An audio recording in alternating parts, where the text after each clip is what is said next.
morning mga kadurian. So ngayon magbubukas tayo ng famous Musang King. So paanong indication na Musang King siya?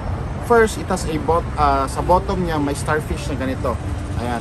Minsan flat yung bottom, minsan medyo pointed.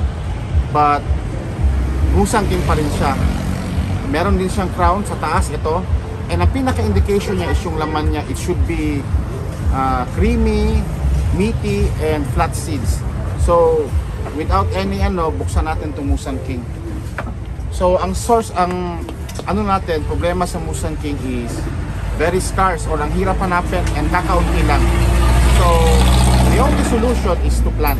So, mga 5 years from now siguro, yung mga nakapagtanim 2 years ago, meron ng mga maha-harvest or produce.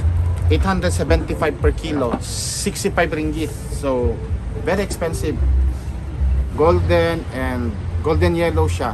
And what I love about this is yung property niya, or yung when you taste it, it's really different. Ako, ilang beses na kaming kumakain ng iba't ibang durian, but all I can say is Musang King is on top tier, or nasa taas siya kasi very desirable and masarap talaga siya. Although hindi naman nabibitin yung ibang variety natin local, but it's on another level ang Musang King. It's really creamy. It's really high. 40.2. Really sweet. So, when you're durian, ang Brix level niya is 30 pataas. It's a desirable one. Very acceptable na yun. But this one, 40.2, it's really good. Musang King.